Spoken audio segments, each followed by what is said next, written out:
လောကမှာသစ္စာဟာအစွမ်းတကူအမတ္တမထက်တယ်လူတွေကသစ္စာဆိုတာအမတ္တမနဲကြတကယ်ကိုယ့်အကိုသစ္စာဆုံးပြီးတော့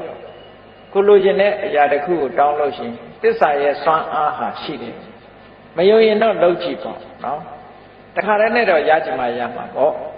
ဘာဖြစ်လို့လဲဆိုသစ္စာစကားဆိုတာမှန်ကန်မှုလဲလိုအပ်တယ်မှန်ကန်ကန်လဲဆိုရမယ်စိတ်စွမ်းအားတွေအလုံးအသုံးချပြီးတော့လုပ်ဖို့လိုအပ်တယ်အဲ့ဒီမှာသစ္စာဆိုပုံဆိုနည်းကသစ္စာဆိုတာမှန်တာကိုပြောတာကိုယ့်ဘာကိုယ်လည်းသစ္စာဆိုလို့ရတယ်ကိုယ့်ဘာကိုယ်ဆိုရင်အမှားရှိခြင်းရှိနေမယ်ဒါကြောင့်မို့ယရဏသုံးပါးနဲ့ပတ်သက်တဲ့သစ္စာဆိုပုံကိုယရဏတုတ်ကနေယူပြီးတော့နနခင်းမှာသစ္စာဆိုနိုင်အောင်လို့ဧခါရလေးတွေဒီမှာထည့်သွင်းထားတယ်ဒါမှနဲ့မိုးတော့အိယာကထလာလို့ရှိရင်လောက်ရမယ့်အလုပ်ကလေးတွေပဲနော်အလုပ်သွားပြီတခုလုပ်ငန်းကင်တာတွေလုပ်ပြီဆိုလို့ရှိရင်အခုလိုသစ္စာလေးဆိုဖို့လို့သစ္စာဆိုတာကိုယ့်အတွက်တည်းမဟုတ်ဘူးကိုယ့်ရဲ့ပတ်ဝန်းကျင်အတွက်ပါအကုန်ပါရှိလေယံကိစီဝိတံဣဒဝါဟုရံဝါတက္ကေတုဝါယံရတနံပဏိတံနာနောတမံအဋ္ဌိတထာဂတေနဣရံပိဗုဒ္ဓေရတနံပဏိတံဣတေနသစ္စေနသောတိဟောတုဣဒံပိဓမ္မေရတနံပဏိတံဣတေနသစ္စေနသောတိဟောတုဣဒံပိတံဃေရတနံပဏိတံဣတေနသစ္စေနသောတိဟောတုဘုရားတရားတန်ခါနဲ့ပတ်သက်ပြီးရသစ္စာဆိုပုံလေးကိုကြည့်အမှန်လို့အဓိပ္ပာယ်ကလည်းရှင်းရှင်းပဲယံကိစီဝိတံဣဒဝါဟုရံဝါတက္ခေတုဝါယံရတနံပဏိတံဒီလိုဆိုလို့အဲ့တော့ယံကိစီဝိတံလောကမှာနှစ်သက်စရာကောင်းလာတဲ့ပစ္စည်းဥစ္စာတွေဒီလူပြေမှာရှိတဲ့ဟာရောတခြားလောကမှာရှိတဲ့အရာတွေရောနော်နတ်ပြည်တွေမှာရှိတဲ့အရာတွေရောလောကမှာယရနာတွေဟာကဘာမှာရှိတယ်ယံကိစီဆိုရှိသမျှယရနာတွေအားလုံးအနှစ်သာရယရနာတွေအားလုံးနာနောတမံအဋ္ဌိတထာဂတိနာမြတ်စွာဘုရားဆိုတဲ့ယရနာနဲ့တူတဲ့ယရနာလောကမှာမရှိပါဘူးလူတွေပိုင်ဆိုင်ကြတဲ့စိတ်ပဲဖြစ်ဖြစ်ရွှေပဲဖြစ်ဖြစ်ငွေပဲဖြစ်ဖြစ်နော်ကြောက်တံပရမများတွေပဲဖြစ်ဖြစ်အဲ့ဒီယရနာတွေမြောင်များစွာရှိကဘာမှာရှိတဲ့ဒီယရနာတွေရဲ့တန်ဖိုးဟာမြတ်စွာဘုရားတည်းဟူသောယရနာကိုမမှီပါဘူးလို့ဒီလိုဆိုလိုတာအဲ့ဒါဟာမှန်ကန်သောစကားတစ်ခုဖြစ်တယ်နာနောတမံအဋ္ဌိတထာဂတိနာဣဒံပိဗုဒ္ဓေရတနံလောကမှာရှိတဲ့ယရနာတွေတဲ့ပို့ပြီးတော့ထူးမြတ်တဲ့ယရနာနှစ်သက်စရာကောင်းတဲ့သီလသမာဓိပညာဆိုတဲ့ဒီထူးခြားတဲ့တန်ဖိုးရှိလာတဲ့တရားတွေမြတ်စွာဘုရားတဏ္ဍာမှာရှိတယ်တရားမှာရှိတယ်သံဃာမှာရှိတယ်အဲ့ဒီမှန်သောစကားကိုဆိုရသောကြောင့်တတ္တဝါတွေချမ်းသာကြပါစေလို့ဟောဒါသစ္စာဆိုပြီးတော့မေတ္တာပွားတဲ့နည်းပဲအဲ့တော့နည်းနည်းမိုးတော့လေးရောက်တဲ့အခါကျတော့ကိုယ့်အတွက်တမကဘူးအများတတ္တဝါတွေအတွက်ပါသစ္စာဆိုပြီးတော့မေတ္တာပွားတာအလွန်ကောင်းတဲ့အလုပ်တစ်ခုပဲပေါ့နော်အဲ့တော့အလွန်ကောင်းတဲ့တစ်ခုကမှန်မှန်ကန်ကန်လုပ်သွားမယ်ဆိုလို့ရှိရင်ကောင်းကျိုးချမ်းသာတွေရလာတယ်ဒါနည်းနည်းပိုင်းမှာဒီလိုလုပ်ဖို့အတွက်ရှေးဆရာတော်ကြီးတွေကထို့ပါဠိတော်တွေကနေထုတ်လုပ်ပြီးတော့ဒီလိုရေးသားခဲ့ကြတာဖြစ်တယ်ဟောဒါကြောင့်မလို့နေ့စဉ်နဲ့အမျှကောင်းကျိုးချမ်းသာတွေကိုလိုချင်တယ်တဏိတာဖြတ်တန်းတဲ့အခါမှာနာနေပိုင်းမှာကောင်းကျိုးချမ်းသာတွေရချင်တယ်နေ့လယ်ပိုင်းမှာကောင်းကျိုးချမ်းသာတွေရချင်တယ်ညနေပိုင်းမှာကောင်းကျိုးချမ်းသာတွေရချင်တယ်ဆိုဒီဟာကိုလိုက်နိုင်ချဟောနောက်တစ်ခုစိတ်ရဲ့ဆန္ဒဆိုတာအမှန်တမ်းကြီးမားတယ်လူတွေကဟိုအမှတ်တမဲ့နေလို့ဆန္ဒဆိုတာကြီးမားတယ်ဆိုတာလူတွေကမသိဘူးရှိလေတရားနာခြင်းနဲ့ဆန္ဒရှိတော့ဒီထိရောက်လာနော်နာခြင်းနဲ့ဆန္ဒမရှိဘူးဆိုရောက်ပါမလားရောက်ဘူးအဲ့ဒါဆန္ဒကပို့တယ်လို့ခေါ်တယ်နော်ဆန္ဒမရှိတဲ့လူကအိမ်မှာပဲနေမယ်လေဆန္ဒရှိတော့လူဟာဘလောက်ဝေးတရားပွဲဆိုရောက်လာဘာလို့လဲဆိုဆန္ဒရဲ့ဆွမ်းဆောင်မှုလို့ခေါ်တယ်အဲ့တော့ဆန္ဒရဲ့ကြီးမားမှုဟာအစွမ်းဆောင်နိုင်မှုကဘလောက်ကြီးလဲဒီအရာသာကြီးတာမဟုတ်ဘူးတခြားကိစ္စတွေလည်းပဲဆန္ဒဆိုတာကြီးအဲ့ဒါကြောင့်မလို့ဆန္ဒကိုအဓိပတိပစ္စယောလို့မြတ်စွာဘုရားကဆန္ဒဓိပတိဆိုဓိပတိထဲမှာဟောထားတာရှိတယ်။နောက်ပြီးတော့သန္တိဋ္ဌိပတ်ဆန္ဒဟာ စွမ်းဆောင်နိုင်တဲ့တကူရဲ့တကူပြီးစီးအောင်မြင်မှုရဲ့အကြောင်းတရားလို့ဒီလိုခေါ်ထားတာရှိတယ်အဲ့ဒါကြောင့်မို့လို့စိတ်ဆန္ဒဆိုတာအလွန်ကြီးမားတယ်ဒီတစ်ခုတည်းကြီးမားတာမဟုတ်ဘူးစိတ်ဆန္ဒရှိပြီဆိုလို့ရှိရင်ကိုလှုပ်ချင်တာတွေကဖြစ်လာတတ်တယ်ပေါ့ဒါကြောင့်မို့လို့ဆန္ဒပြုတဲ့အနေနဲ့မလုပ်ရမယ်လို့ဆိုခါထာလေးသမုတ်ကိုတစ်ခါပြထားတယ်ဘဝတုသဗ္ဗမင်္ဂလံရက္ခန္တုသဗ္ဗဒေဝတာသဗ္ဗဗုဒ္ဓလူဘဝေနသရတုခိဘဝန္တုတေကြည့်ဆန္ဒပြုတာကိုနည်းနည်းမိုးတော့အလင်းရောက်လို့အိယာကထလိုက်ရင်ဆန္ဒပြုလိုက်ဘယ်လိုဆန္ဒပြုဘဝတုသဗ္ဗမင်္ဂလံမင်္ဂလာအပေါင်းနဲ့ခန့်မြောင်းပြည့်စုံပါစေကောင်းမြတ်တဲ့မင်္ဂလာတွေကျွန်ုပ်တဏ္ဍာမှာဖြစ်ပါစေအများတ attva တွေမှာလည်းပဲဖြစ်ပါစေဘလောက်ကောင်းတဲ့ဆန္ဒလဲနော်သူများကိုနှိပ်စက်ဖို့ပါလားဒီထဲမှာအလွန်မမြတ်တဲ့စိတ်ဓာတ်လို့ခေါ်တယ်နော်မင်္ဂလာနဲ့ပြည့်စုံပါစေရက္ခန္တုသဗ္ဗဒေဝတာနတ်တွေကအလုံးကိုစောင့်ရှောက်ပါစေဒါလည်းကောင်းတဲ့ဆန္ဒပဲသူစောင့်တာမစောင့်တာကိုယ်နဲ့မဆိုင်ဘူးကိုကစောင့်ပါစေလို့ဒီလိုပြောတာဟုတ်ကဲ့လားဒါကိုပြောမယ်ဆိုရင်နတ်အားကိုးတာလားလို့ဆိုမဟုတ်ဘူးနတ်အားကိုးလို့ပြောတာမဟုတ်ဘူးနတ်တွေကလည်းလောကကိုစောင့်ရှောက်တာတွေရှိတယ်ပေါ့အဲ့ဒါလို့စောင့်ရှောက်တာတွေရှိလို့နတ်တွေကအမှတ်တမဲ့မနေပဲနဲ့စောင့်ရှောက်ကြပါစေနတ်ကသာစောင့်ရှောက်တာလားဆိုတော့လူချင်းရောမစောင့်ရှောက်ဘူးလားစောင့်ရှောက်တယ်လေအိမ်သားမှာလူတွေမှာသွားတာအိမ်ကိုကြည့်လိုက်စမ်းပါကြည့်မပေးဘူးလားဆိုင်လေးကြည့်လိုက်စမ်းပါဆိုဒါစောင့်ရှောက်ပေးတယ်လို့ခေါ်တာပဲအကြောင်းကိစ္စရှိလို့ရှင်တရင်ပို့ပေးတယ်ဟောဒါစောင့်ရှောက်တယ်လို့ခေါ်တာပဲအဲ့တော့လူချင်းနဲ့မေတ္တာရှိရင်စောင့်တယ်မေတ္တာမရှိရင်ဒီတိုင်းကြည့်နေမှာပဲဩနတ်တွေကိုလည်းပဲကိုကမေတ္တာရှိအောင်မေတ္တာပွားပြီးတော့ထားရင်နတ်တွေရဲ့စောင့်ရှောက်မှုရောမခံရဘူးလားဒါကလောကရဲ့သဘာဝပဲနော်ကိုနဲ့ခင်မင်နဲ့မေတ္တာရှိတဲ့ပုဂ္ဂိုလ်ဆိုလို့ရှိရင်ကိုယ်ကိစ္စကိုလာလုပ်ပြီးမှာပဲအဲ့တော့နတ်တွေကလည်းကိုကမေတ္တာပို့တယ်အမျှဝေတယ်ဆိုတော့သူတို့ကလည်းကိုယ့်ဘောမှာခင်မင်ကြတယ်ခင်မင်တော့စောင့်ရှောက်ပါသေးဆိုတော့လူတွေမသိလိုက်တဲ့ကိစ္စကိုနတ်ကနေထိန်းသိမ်းစောင့်ရှောက်ပေးလိုက်တယ်ပေါ့ဒါမျိုးကိုဆိုလိုတာနော်ကြည့်ပါလားဒီပကံရာဇဝင်ကိုကြည့်မယ်ဆိုလို့ရှိရင်ကျန်စစ်မင်းကျန်စစ်သားအနောယထာကနေပြီးတော့ဖမ်းဆီးမလို့လိုက်တဲ့အခါမှာသူပြေးတဲ့အခါမှာမြစ်ထဲမှာဖြတ်ပြီးတော့ကူးတဲ့အခါကျတော့တငါလှေတစ်စီးကနေပြီးတော့ဟိုဘက်ကန်းကိုပုတ်ပေးတယ်ဟာအဲ့ဒါဟာနတ်ကကူညီတာတဲ့တကယ်နတ်ကတငါလှေအောင်ဆောင်ပြီးတော့သူ့ကိုကယ်တင်သွားတာနောက်ဆုံးကျတော့နတ်ကမဟာဂီရိနတ်လို့ဆိုတယ်သူနဲ့ဆူတောင်းပဲအတိတ်ဘဝတော့ကသူနဲ့တူတူဖြစ်ခဲ့တဲ့မိတ်ဆွေသူကနေပြီးတော့ကူညီတယ်လို့ဒီလိုပြောတာအဲ့တော့လောကမှာလည်းတစ်ခါကူညီမှုတွေရှိတယ်အဲ့တော့ကူညီတယ်ဆိုတာနတ်ကြီးကအချွန်တက်နဲ့ဆင်းလာပြီးဒီလိုကူတာမဟုတ်ဘူးအဲ့ဒါလို့ဆိုရင်လည်းလူကကြောက်ပြီးတော့ပြေးမှာလေနတ်မြင်လူကမကြောက်ဘူးမထင်နဲ့ကြောက်ပြီးပြေးမှာပဲအဲ့ဒါကြောင့်မလို့နတ်မြင်တဲ့အခါကျတော့လူတွေဟာကြောက်လာမှာဆိုတော့နတ်တွေကလည်းလူတွေကိုကူညီတဲ့အခါမှာလူတယောက်ယောင်ပဲဆောင်ပြီးတော့ကူညီတာပါ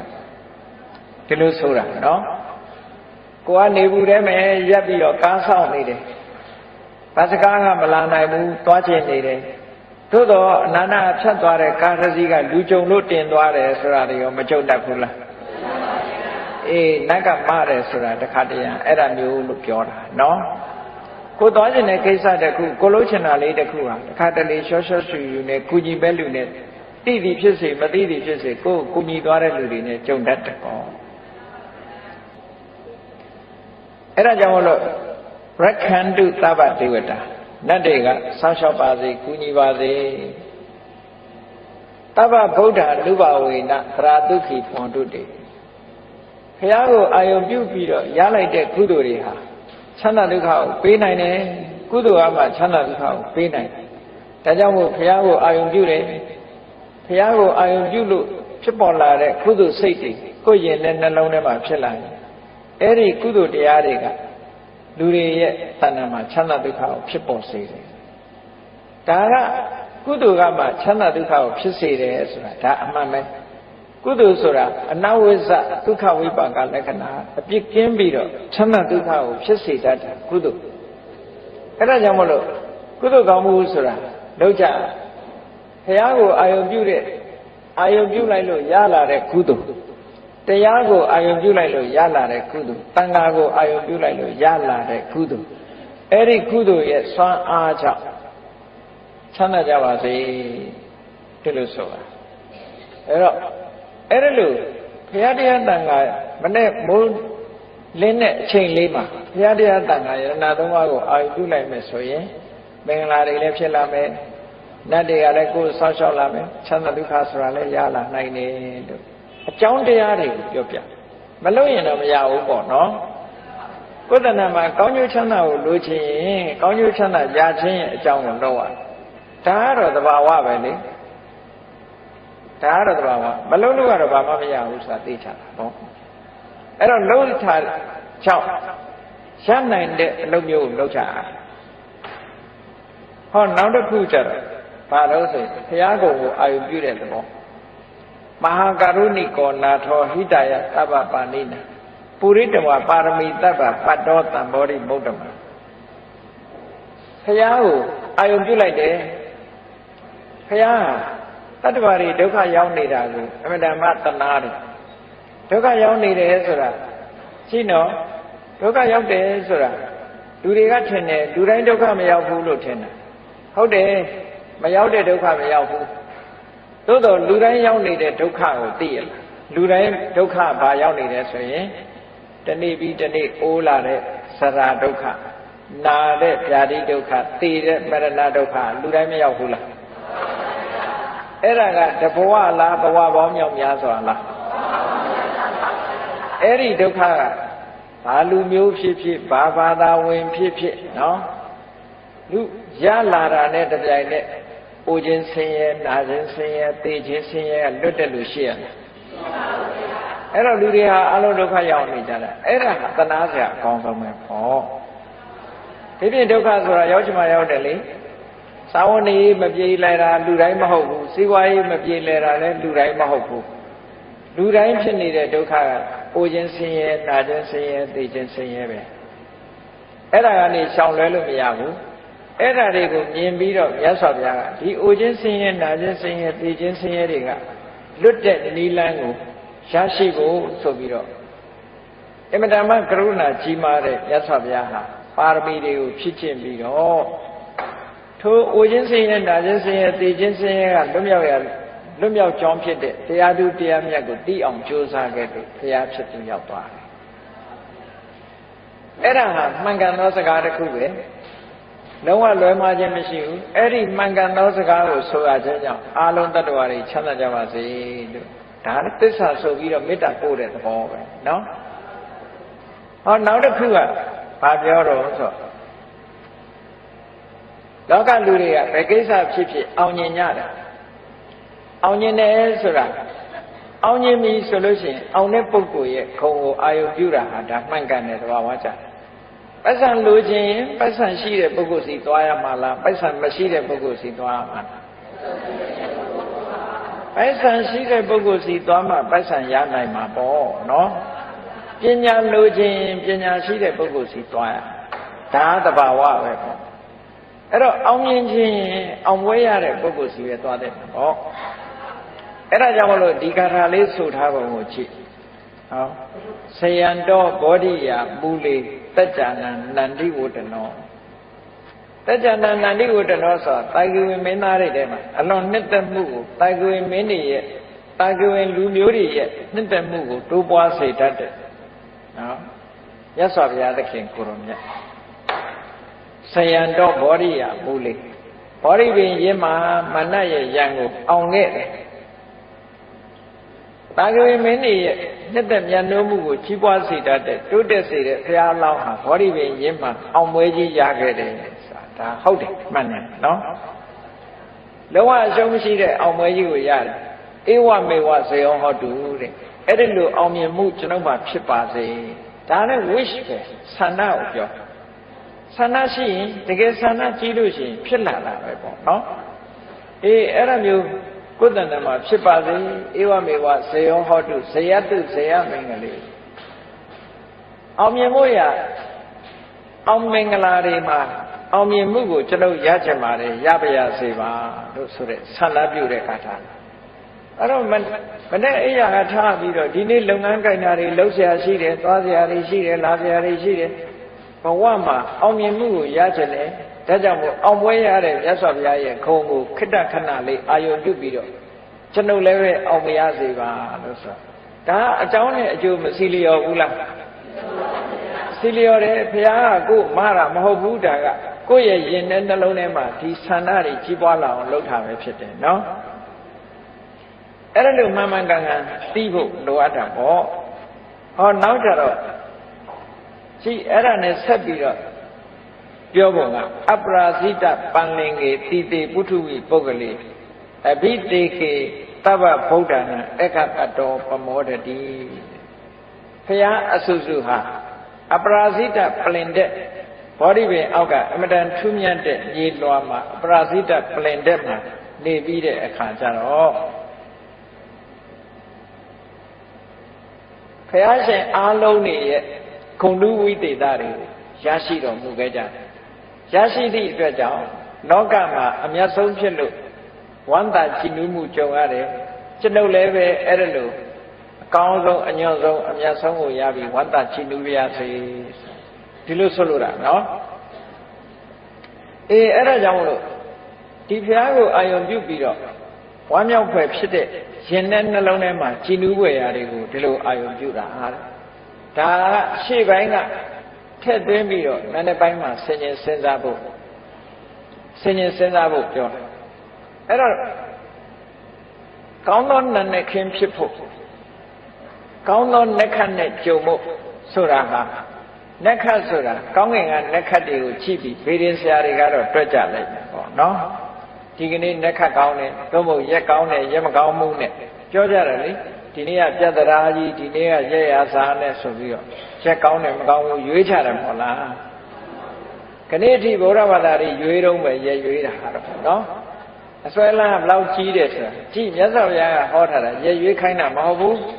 ရက်မရွေးခိုင်းဘူးမြတ်စွာဘုရားကဘာဟောလဲလို့ဆိုရင်သူနက္ခတ္တံသူမင်္ဂလံသုပ္ပဘာတံသူဟုတ်ထိတံဒုက္ခနောသူမို့တော်စာသူဣဋ္ဌံဗြဟ္မစာရိတုဘယ်နေ့ပဲဖြစ်ဖြစ်ရရတာပဲဖြစ်ဖြစ်ပြတ္တရာပဲဖြစ်ဖြစ်ဘယ်နေ့ပဲဖြစ်ဖြစ်ဘယ်နက္ခနဲ့ပဲရှင်းနော်ကောင်းတဲ့အလုပ်တွေလုပ်လို့ရှိရင်ကောင်းတဲ့နက္ခလို့မှတ်ပါဒါပြောတာနော်မကောင်းတာလုပ်ရင်မကောင်းတဲ့နက္ခမနဲ့အိယာထားပြီးဒေါသထွက်နေမယ်ဆိုရင်အဲ့ဒါနက္ခဆိုးနေပြီလို့သာမှတ်ပြပါနော်မနဲ့အိယာထားပြီးတော့မေတ္တာပို့ပြီးတော့ဘုရားကိုအာရုံပြုစိတ်ကြည်နူးနေရင်ဒါကောင်းသောနက္ခပဲကောင်းသောနက္ခဖြစ်တယ်ဒီလိုဆိုလိုတာကောင်းကင်ကနက္ခဆိုတာကိုယ်နဲ့မဆိုင်ဘူးတဲ့950ဇတ်ထဲမှာလည်းအတိလင်းဆိုထားတာရှိတယ်နက္ခတံပฏิမာနန္တံအထောပါလံဥပိစ္ဆကာတချို့ကဒီနေ့နက္ခမကောင်းသေးဘူးဒီလနက္ခမကောင်းသေးဘူးနက္ခမကောင်းလို့ဘာမှမလုံးနဲ့အောင်ဒီတိုင်းနေမလုံးနဲ့အောင်ဆိုင်ရင်နဲ့ဒီပြင်လူတယောက်ကဥပြီးတော့ရသွားတယ်ကိုမလုံးလိုက်ရဒီလိုဟာမျိုးတွေချုပ်တတ်တယ်ပေါ့နော်ကိုကနက္ခမကောင်းသေးလို့ဆိုမလုံးတယ်ဇန်တဲ့လူကနေပြီးတော့လှုပ်သွားဟောကိုမရလိုက်ဘူးအဲ့တော့ဘုရားလောင်းတွေကဗာပြောတယ်နက္ခတံပฏิမာနန္တံအထောပါလံဥပိစ္ဆကာနက္ခကောင်းတဲ့အချိန်ကိုမျောလင့်နေတဲ့လူမိုက်ကိုတဲ့အကျိုးတရားတွေကိုလက်လွတ်ဆုံးရှုံးသွားစေတယ်အထောအထတနက္ခတံကောင်းကျိုးချမ်းသာကိုလိုချင်တဲ့ဟာအရာဖို့ရအရေးကြီးဆုံးပဲတဲ့အဲ့ဒါဟာကောင်းတဲ့နက္ခတ်ပဲကိုလိုချင်တာရတာကောင်းတဲ့နက္ခတ်ပဲကိဉ္ကရိတန္တိတာရကကောင်းငင်ဘောကကျယ်တွေကကိုယ်ဘာတတ်နိုင်မှလဲဒီလိုဆိုထားတာနော်အဲ့ဒါကြောင့်မလို့ပုဗ္ဗန္နတုတ်မှာမြတ်စွာဘုရားဟောထားတဲ့အတိလင်းနတ်နဲ့ခင်းပါတဲ့အပြစ်ကင်းတဲ့အတွေးတွေတွေးမယ်အပြစ်ကင်းတဲ့အပြောတွေပြောမယ်အပြစ်ကင်းတဲ့အလုပ်တွေကိုလုပ်မယ်ဆိုလိုတာကနတ်နဲ့ခင်းမှာ ကာယတုစရိုက်ဝစီတုစရိုက်မနောတုစရိုက်ဆိုတဲ့အကျင့်တရားတွေကျင့်ကြံကြုတ်ကိုအားထုတ်မယ်ဆိုရင်အဲ့ဒီနန္ဒခင်းဟာကောင်းသောနန္ဒခင်းမှာနေ့လည်ခင်းမှာကောင်းတာပြောတယ်ကောင်းတာတွေးတယ်ကောင်းတာပြောတယ်ကောင်းတာလုပ်တယ်ဆိုလို့ရှိရင်လေကောင်းတဲ့နေ့လည်ခင်းဖြစ်ပါတယ်ညနေခင်းမှာလည်းပဲအပြစ်ကင်းတဲ့အတွေးတွေတွေးတယ်အပြစ်ကင်းတဲ့စကားတွေပြောတယ်အပြစ်ကင်းတဲ့အလုပ်တွေလုပ်လို့ရှိရင်ကောင်းသောညနေခင်းဖြစ်ပါတယ်ဒီလိုဆိုလိုတာနော်အဲ့ဒါကြောင့်မလို့ကောင်းတာလုပ်တဲ့ပုဂ္ဂိုလ်ဖို့ဟာဘယ်တော့ဖြစ်ဖြစ်လက်ခတ်ကအကောင်းမယ်တဲ့အဆိုးမရှိဘူးသို့တော့လူတွေကအကောင်းအဆိုးဆိုတာလက်ခတ်ကိုပဲသွားရှာတယ်ကိုယ့်ရင်ထဲကဟာကိုတော့မေ့နေတယ်စဉ်းစားကြည့်ကိုယ့်အကိုယ်တဏ္ဍာမှာဖြစ်နေတဲ့လောဘတွေဒေါသတွေမာမနတွေအိတ်တာတွေကိုတော့အကောင်းထင်နေကြတာနော်အဆိုးကအဲ့ဒါအပင်ငရဲချတာသူတို့ကချတာနော်ဘယ်သူကမှကိုယ်လာဆွဲမခေါ်ဘူးဆွဲခေါ်သွားတာကကိုယ်ရင်ထဲဖြစ်တဲ့လောဘဒေါသတွေဆွဲခေါ်သွားတာလေကြည့်ကြည့်လောကမှာလူဆိုးဖြစ်တဲ့ဒီရာဇဝမှုကိုကျူးလွန်တယ်ဆိုတဲ့လူတွေဟာဘယ်သူကသူ့ကိုကျူးလွန်ခိုင်းတာတော့သူ့စိတ်ကပဲကျူးလွန်တာမဟုတ်လားသူ့တဏ္ဍာမှာဖြစ်တဲ့အကုသိုလ်တရားတွေကဒီအလုပ်တွေကိုလှုပ်စေခံရတော့ဘယ်သူခံရတော့သူပဲခံရတာပဲလေအဲ့ဒါကြောင့်မို့လို့ကိုယ်ရင်ထဲမှာဖြစ်တဲ့အရာတွေဟာကိုယ်စိတ်ထဲမှာဖြစ်တဲ့မကောင်းတဲ့သဘောထားတွေအမှန်တမ်းကြောက်စရာကောင်းတယ်အပင်ငရဲဆိုတာပြင်မဲ့ကလာမချဘူးကိုယ်ကချနော်ကိုယ်ရင်ထဲမှာဖြစ်တဲ့လောဘဒေါသမောဟဆိုတဲ့ဒီတရားတွေကအပင်ကိုချတာဘယ်လိုလုပ်အပင်ချတော့ဆိုကိုယ်စိတ်ထဲမှာဖြစ်ရင်ကိုယ်ပဲခံမှာလေဒီနေရာမကြည့်နဲ့ကိုယ်ရုပ်ခန္ဓာကိုယ်ကြီးမှာဖြစ်တဲ့ယောဂဝေဒနာဘယ်သူခံရတာတော့ဟုတ်တယ်လေဆေးရုံသွားစမ်းလိုက်လို့ HIV positive ဆိုရင်ဘယ်သူခံရမှာတော့စီပိုးဘီပိုး positive ဆိုလဲကိုယ်ပဲခံရမှာပဲဟုတ်တယ်မလားကိုယ်ထဲမှာဖြစ်တယ်အဲ့ဒါကြတော့လူတွေကကြောက်တယ်လေအဲ့ဒါလူတွေကြောက်တယ်ဒီတဲ့ကြောက်စရာကောင်းတာဘာလို့ဆိုရင်ကိုယ့်ရဲ့စိတ်အစဉ်ထဲမှာ mental process တွေမှာဖြစ်နေတဲ့ positive တွေကပိုကြောက်စရာကောင်းတယ်စိတ်ထဲမှာဖြစ်နေတဲ့လောဘစိတ်ထဲမှာဖြစ်တဲ့ဒေါသစိတ်ထဲမှာဖြစ်တဲ့မောဟအိတ်တာတွေမာမနာတွေဒါတွေကပိုကြောက်စရာကောင်းတယ်ဒါတွေကသွားဆန်းလိုက်တဲ့ positive ဖြစ်နေဟုတ်ကဲ့အပင်ငရဲချတာသူတို့ကချတာ HIV ကလည်းပဲအပင်ငရဲမချဘူးစီပိုးဘီဘွားကလည်းအပင်ငရဲမချဘူးရုပ်ခန္ဓာမှာဖြစ်တဲ့ယောဂဝေဒနာဆိုတာဒီဘဝတစ်ခါပဲသိမှာဘယ်သူမှနှစ်ခါသိတဲ့လူမရှိဘူးယောဂမရှိတဲ့လူရောမသိဘူးလားသိတာပေါ့သူကတော့အရင်သိချင်းသိသွားတာတစ်ခါတလေယောဂရှိတဲ့လူကတမြင်းမြင်းနဲ့မသိတဲ့လူကရှိသေးတယ်နော်ယောဂရှိလဲတူတူပဲမရှိလဲတူတူပဲသိမှဟာတူတူပဲသိတာရှိပဲတဘဝမှာတစ်ခါပဲသိကြတာပဲနော်အဲ့တော့တကယ်ကြောက်စရာကောင်းတာကရုပ်ခန္ဓာမှာဆွဲကပ်တဲ့ယောဂမဟုတ်ဘူးစိတ်မှာဆွဲတဲ့ယောဂကြောက်စရာကောင်းတာအဲ့တော့ကိုယ်တဏ္ဍာမှာလောဘတွေဒေါသတွေမောဟတွေဒါတွေကိုနည်းအောင်ဂရုစိုက်တယ်ဆိုလို့တယ်နော်အဲ့ဒါလို့ဆိုလို့တာအဲ့ဒါလို့လောဘဒေါသမောဟတွေနည်းအောင်ကြိုးစားတဲ့အချိန်ဟာသူ့နဲ့ခတ်တန်ကောင်းသောနဲ့ခတ်ပဲတဲ့ကိုယ်သူ့မင်္ဂလာရှိဆုံးအချိန်ပဲတဲ့အဲ့ဒီအချိန်နော်စိတ်ဆိုးနေတဲ့အချိန်ဟာမင်္ဂလာမရှိဆုံးအချိန်ပဲလို့ဒီလိုမှတ်တာစိတ်မဆိုးဘူးမေတ္တာဘာဝနာပွားနေတယ်တယောက်နဲ့တယောက်သိမြင်များများရှိနေတယ်မိတ်ဆွေပဲပြတ်ဘူးဆိုရင်ကောင်းမင်္ဂလာရှိတဲ့အချိန်တစ်ခုပဲလို့ဒီလိုမှတ်ဥပ္ပပါဒံဘုရားတရားတန်ခါကိုအာယုံပြုပြီးတော့နိုးလာလို့ရှိရင်ကောင်းသောမိုးတောက်ခြင်းနဲ့ကောင်းသောနနက်ခင်းဖြစ်လာတယ်သူ့ဝုဋ္ဌိတအိယာကနိုးထလာတဲ့အခါနော်နှုတ်ခမ်းကြီးစူပြီးတော့နိုးထတာမဟုတ်ဘူးအများတ attva တွေချမ်းသာကြပါစေဆိုတဲ့အတွေးလေးနဲ့နိုးထလာရင်ဒါအကောင်းဆုံးအိယာကထခြင်းပဲဖြစ်တယ်ပေါ့အဲ့ဒါလို့နေ့စဉ်နဲ့မြတ်ကိုယ့်ဘဝမှာအကောင်းဆုံးမိုးတောက်ချိန်ဖြစ်ဖို့နဲ့အကောင်းဆုံးအိယာကထခြင်းဖြစ်အောင်မကြိုးစားသင့်ဘူးလားကြိုးစားရမှာဒါတွေကိုဖြစ်အောင်ကြိုးစားနော်အဲ့ဒါလို့ကြိုးစားဖို့ဆိုလိုတာဒါတွေကဘာတဲ့အရေးကြီးတော့ဆိုရိတ်တာသွားပြီးတရားဝင်ဖို့တဲ့အရေးကြီးတယ်နေ့စဉ်လုပ်နေတဲ့အလုပ်တွေကဟုတ်ကဲ့လားကိုယ်အိမ်မှာနေထိုင်ရင်းနဲ့ကောင်းသောမိုးတောက်ဖြစ်ဖို့ကောင်းသောနှက်ခတ်နဲ့ကြုံတဲ့အချိန်ပိုင်းဖြစ်ဖို့ကောင်းတဲ့မင်္ဂလာရှိတဲ့အချိန်ဖြစ်ဖို့ရာကိုယ်တဏ္ဍာမှာကောင်းတဲ့စိတ်ဓာတ်တွေဖြစ်နေအောင်ကြိုးစားရမယ်မေတ္တာပွားနေမယ် အစင်မပြေတဲ့သူတွေကရုဏာထားမယ်အစင်ပြေတဲ့သူတွေပေါ်မှာမုဒိတာပွားမယ်ဆိုရင်ဒါအဲ့ဒါမှကောင်းမြတ်တဲ့စိတ်တွေလို့ဒီလိုပြောတာနော်အဲ့ဒါလို့နေလို့ရှိရင်ဒုက္ခနောသူမှုဟုတ်တော်စာမေတ္တာပို့တဲ့အချိန်လေးကုသိုလ်ရတဲ့အချိန်လေးဟာအကောင်းဆုံးအချိန်လေးပဲအကောင်းဆုံးအချိန်ပိုင်းလေးအဲ့ဒါလို့အကောင်းဆုံးအချိန်ပိုင်းကလေးတွေကိုယ်တဏ္ဍာမှာအများကြီးဖြစ်လာအောင်လုပ်ဖို့လိုအပ်တယ်ဒီလိုဆိုလိုတာသူရိဋ္ဌံဗြဟ္မစာရိတုအချင်းစာရိတ္တကောင်းတဲ့ပုဂ္ဂိုလ်တွေကိုပေါ်မှာဒါနကောင်းမှုလုပ်တဲ့အချိန်လေးဟာကိုယ့်အတွက်အကောင်းဆုံးအချိန်လေးပဲဟောဒါကမြတ်စွာဘုရားဟောတဲ့ခါတာကောင်းသောနနခင်ဆိုတဲ့အဓိပ္ပာယ်ရအောင်မြတ်စွာဘုရားဟောတာအဲ့တော့အတူချုပ်ပြောလိုက်မယ်ဆိုလို့ရှိရင်လူတွေမှာလှုပ်ရှားမှုနဲ့လှုပ်ရှားမှုလှုပ်ဆောင်မှုကဘယ်နှခုရှိတော့ဆိုရင်စိတ်နဲ့တွေးတာလည်းပဲစိတ်နဲ့လှုပ်တယ်လို့ခေါ်တယ်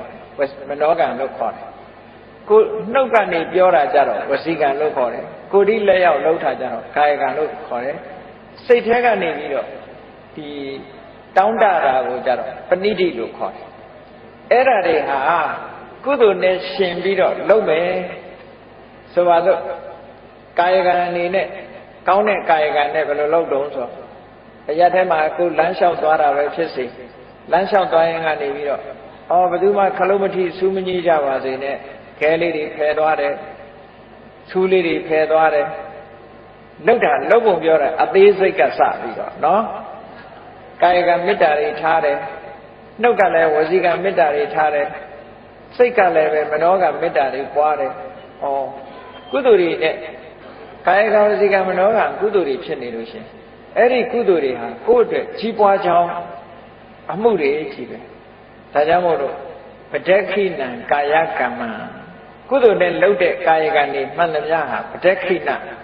တိုးတက်ဖို့ကိုကြီးပွားဖို့တိုးတက်ဖို့ပဲဖြစ်တယ်ကောင်းကြီးပွားတယ်တိုးတက်တယ်ဆိုတာဒီနှိမ့်ကြတဲ့အနေအထားတစ်ခုကနေပြီးတော့အစစ်မြင့်လာတဲ့သဘောကိုပြောတာနော်အစစ်မြင့်လာတဲ့သဘောကိုပြောတာပဋက္ခိဏံကာယကမ္မဝါစာကမ္မပဋက္ခိဏကိုပြောတဲ့စကားကလည်းအပြစ်ကင်းတဲ့စကားဆိုလို့ရှိရင်ပဋက္ခိဏကြီးပွားတိုးတက်ဖို့ဖြစ်လာတယ်ပဋက္ခိဏမနောကမ္မစိတ်ထဲကကြံစီတဲ့အမှုတွေကလည်းပဲကြီးပွားတိုးတက်ဖို့အတွက်ဖြစ်လာတယ်ပဏိတိတိပဋက္ခိဏကိုယ့်ရဲ့စိတ်ဆန္ဒတွေစိတ်ထဲကတောင်းတမှုရည်တန်မှုတွေဟာလည်းပဲကြီးပွားတိုးတက်တဲ့ရည်ရွယ်ချက်တွေဒီလိုဖြစ်လာတယ်အဲ့ဒါလို့ကာယကံဝစီကံမနောကံနဲ့အတွေ့အကြုံတွေကကောင်းလာပြီဆိုလို့ရှိရင်ဘာဖြစ်လဲဆိုလပ္ပန္တတ္ထိပဋက္ခိဏီကောင်းမြတ်တဲ့အကျိုးကျေးဇူးတွေကိုသူရလာမယ်တဲ့ဒီလိုဆိုလိုတာနော်ပဋက္ခိဏာနိကတ္တဝါလလပ္ပန္တတ္ထိပဋက္ခိဏီလုပ်တဲ့အလုပ်ကကုသိုလ်တွေလုပ်တာကုသိုလ်တွေဆိုတာကြီးပွားတိုးတက်ခြင်းအကြောင်းလူတယောက်ဟာစီးပွားလုံးလို့စီးပွားဖြစ်လာပြီဆိုလို့ရှိရင်ပထမဆင်းရဲတဲ့ဘဝကနေပြီးတော့ကြိုးစားလိုက်တဲ့အခါတိုက်အိမ်ကနေတဲအိမ်လေးကနေပြီးတော့တိုက်အိမ်ဆောက်လာနိုင်ပေါ့စက်ဘိန်းလေးဝယ်ရကနေမော်တော်ဆိုင်ကယ်ဝယ်လာနိုင်မော်တော်ဆိုင်ကယ်ကနေပြီးတော့ကားဝယ်လာနိုင်မြင့်မလာဘူးလားစီးပွားရေးနဲ့ပတ်သက်ပြီးတော့အဲ့ဒါလို့မြင့်လာတယ်လို့ပဲစိတ်တွေစိတ်ထားတွေကုသိုလ်တရားတွေကိုလည်းတိုးမြင့်လုပ်တဲ့အခါလူတယောက်ဟာမြင့်လာတာပဲဘဝနော်ဘဝတစ်ခုနဲ့တစ်ခုကသူကမြင့်သွားတယ်အဲ့ဒါကိုပြောတာပဋက္ခိဏာနိကတ္တဝါနလပ္ပန္တတ္ထိပဋက္ခိဏီကောင်းတာတွေလုပ်တဲ့ပုဂ္ဂိုလ်တရားမှာကောင်းတဲ့အကျိုးတွေကိုရလာတဲ့အတွက်ကြောင့်သူကအဆင့်မြင့်ပြီးတော့သွားတယ်တေအဋ္ဌလတ္ထဒုက္ခိတာဝိရုံလာဗုဒ္ဓတာအဲ့ဒါလို့ကောင်းကျိုးချမ်းသာတွေရလာပြီဆိုလို့ရှိရင်ဒုက္ခိတကိုယ်စိတ်နှပြချမ်းသာတယ်ဝိရုံလာဗုဒ္ဓသာသနိမြတ်စွာဘုရားသာသနာမှာစီပင်လာတယ်ဆိုတာဘာပြောတာလဲဆိုတော့သူကကိုကျင့်သီလတွေနဲ့လည်းပြည့်စုံလာတယ်ကမ္မထာနေနှလုံးသွင်းလာနိုင်တယ်ဘာဝနာကျင့်စဉ်တွေကျင့်လာတယ်နော်ဘာဝနာကျင့်စဉ်တွေကျင့်လာလို့ဝိပဿနာတရားတွေအချိန်ချင်းအားထုတ်လာနိုင်တယ်တိုးတက်လာမသိသေးတာတွေသိလာတယ်ဘုရားတရားတော်တွေနဲ့ပတ်သက်ပြီးတော့အဆင့်မြင့်လာတယ်ဒီလိုဆိုလိုတာအဲ့ဒါလို့ထီအောင်ဖြစ်လာနိုင်တယ်တဲ့အဲ့ဒါလို့ဖြစ်လာဖို့အတွက်ကျမ်းမာဖို့လို့ဘာလို့လိုအပ်လို့ပ အားလုံးတတ္တဝါတွေကိုကျမ်းမာကြပါစေဆိုတာနဲ့နောက်ကနေအရောဂဒုက္ခိတဟောထရဟတဗေတိညာတိပိတဲ့ဆွေတွေမျိုးတွေနဲ့အတူတကွအရောဂယောဂကင်းကြပါစေဒုက္ခိတကိုယ်စိတ်နဲ့ပြချမ်းသာကြပါစေလို့ဆိုဟောမနေ့ပိုင်းမှာဒါမေတ္တာပွားတာပဲပေါ့နော်အဲ့ဒါလို့မေတ္တာနှလုံးသားနဲ့ကိုယ်ဟာနေတိုင်းပြီဆိုလို့ရှိရင်ကိုယ့်ရဲ့စိတ်ကလေးဟာဗဒမစင်ကြဲလာစင်ကြဲလာတဲ့စိတ်ကလေးနဲ့ကုသိုလ်တွေဖြစ်လာလို့ရှိရင်ခုနကပြောခဲ့တဲ့ကာယကံတွေဝစီကံတွေမနောကံတွေဟာအထက်ကိုတိုးတက်မြင့်မားစေတဲ့ကာယကံဝစီကံမနောကံတွေပဲဖြစ်တယ်